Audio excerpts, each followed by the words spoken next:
Hello everyone, my name is Alexandra and welcome to Creative 404. In this video we're going to create this bunny hat. So you can print out the pattern in the description box below. It's absolutely free, and let's get started. Remember to make sure it's to scale, and as a disclaimer, I did find part of this pattern on Pinterest. So you're going to cut out your pieces. I have 2 pieces for the bow and 1 piece for the middle of the bow. Now you might actually want to cut 2 pieces from the middle. I have it 1, which was a mistake. For the snout, you're going to create this out of some felt. I picked white and pink felt for the nose. For the lining, you're going to need 2 of the sides. I've decided to pick this beautiful fleece, and it's so soft and so nice. I am really enjoying it. You're also going to need 2 ears, 1 middle piece, and 2 sides. Here it is. All right. Now you're going to need some fur fabric. I picked this minky fabric because it is a low pile fabric and it's also super soft. You're going to need 2 sides, 2 ears, and 1 middle. Make sure that your grain is going down so the fur is flowing nicely all the way down the middle from the top to the bottom. Same thing with the ears. You're going to go from the top to the bottom. Minky fabric can be a little bit cumbersome because it likes to shed everywhere. Same thing with this ear, from the top to the bottom, from the top to the bottom on each side. And you can tell because if you press the fabric upwards, it will start to do that weird thing. So all the way down. There we go. Okay, to start off, we're going to do the ears. Now you're going to do this right sides together. So separate, make sure that you indicate where the middle of each piece is. So it's going to be this long piece here on the ears. It's a little bit longer than the other side, and we are going to put them right sides together.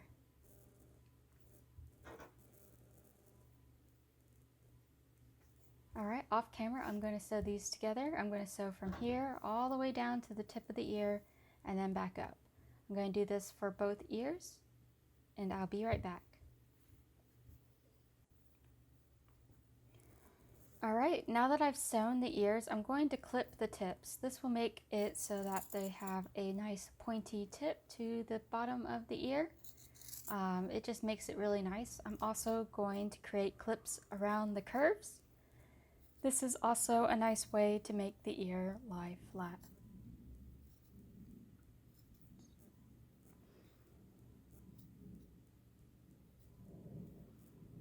I like to clip at least 1 centimeter to 1.5 centimeters apart, or about 1 inch.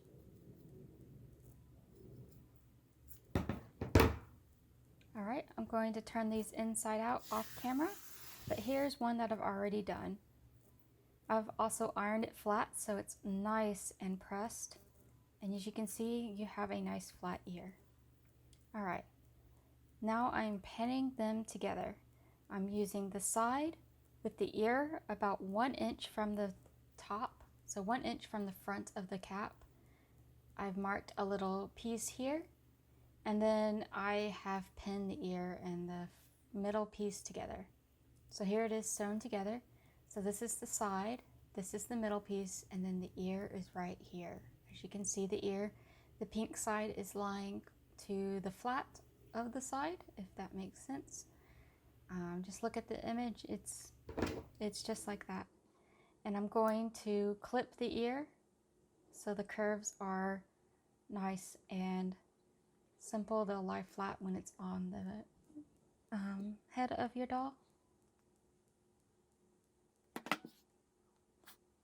Awesome. Now I'm going to pin the next one, and I'll show you exactly what I mean. So we have the ear, we put that marking on it where the high side is. The high side is actually going to be where the front of the cap is. So away from the curve towards the straight line of your side. Then I'm going to pin it to the middle piece of your cap. So here it is. All right.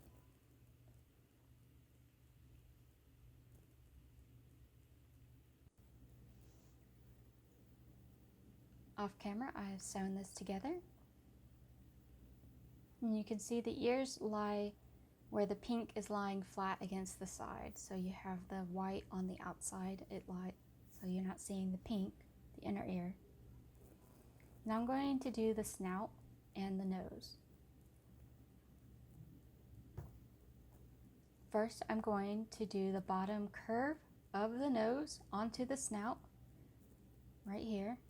Then I'm going to do the snout with the nose around the outer edge onto the cap.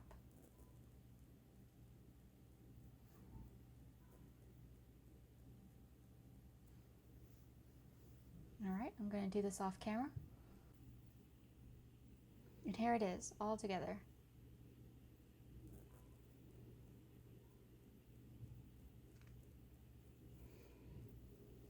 All right, that is the outer portion of your cap.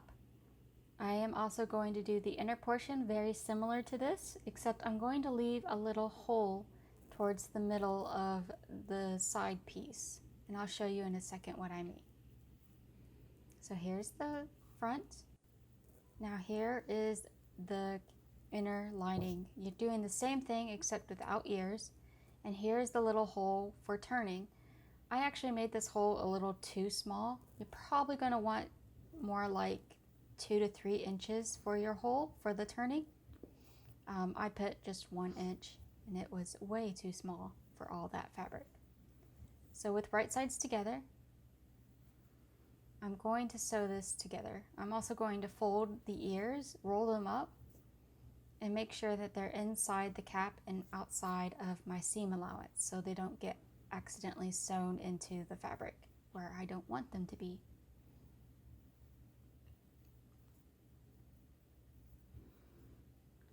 At this point, I decided I really wanted to add some ribbon. Now the ribbon is optional. This one is about 17 inches in length. I don't remember what the centimeters are, but it's about 17 inches in length. Just make sure it's long enough to be tied into a bow around your doll's neck. I am rolling it around my fingers so that it also stays outside my seam allowance and doesn't get caught up while I'm sewing the lining onto the outer fabric.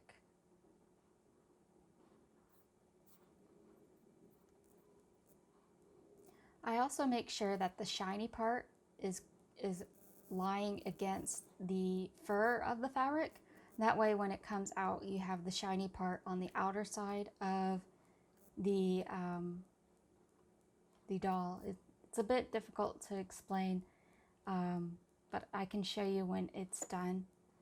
I am pinning all of the seams so that the seams are aligned, and then I'm pinning the rest of it together, making sure to pick the middle and then dividing each half into thirds, and that way I have a nice bit of loose fabric around each other. It is evenly divided, and I tried fixing the snout a little bit because it was a little bit off the edge of the fabric.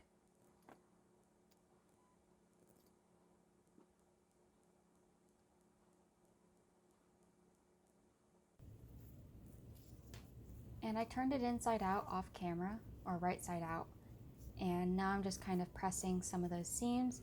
You can do a top stitch if you'd like. I forgo the top stitch, but I did top stitch the hole that I made inside the lining.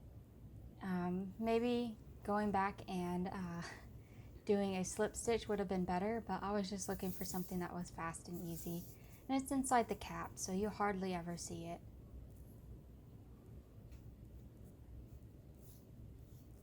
At this point, you're pretty much done with the cap, but you want to add, like the snout is pretty optional, the snout and the nose, and so is the ribbon and the bow that I'm about to put. So here's the ribbon. I'm showing you that the shiny part ends up coming on the outside, but And then I'm like, I'm just going to show you on the doll later.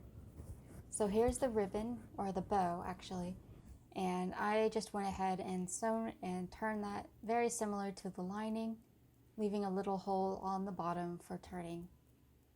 I will slip this off camera, but otherwise I'm just going to use a bit of the ribbon and put it around there instead of the blue piece. I should have cut 2 pieces of the blue, so it just didn't work out well, but adding the white ribbon really helped make the doll look super cute. And here she is on her outfit from my Easter collab that I received from Jay, from Jay's Dolls UK. And now here's the hat that y'all have been waiting for my collab. It's the second part to the Easter collab 2001. So if you'd like to see that video, that would be great. So that's it for this video. Thank you so much for watching. If you like it, leave a like. If you have any comments, leave a comment. Thank you so much. Bye-bye.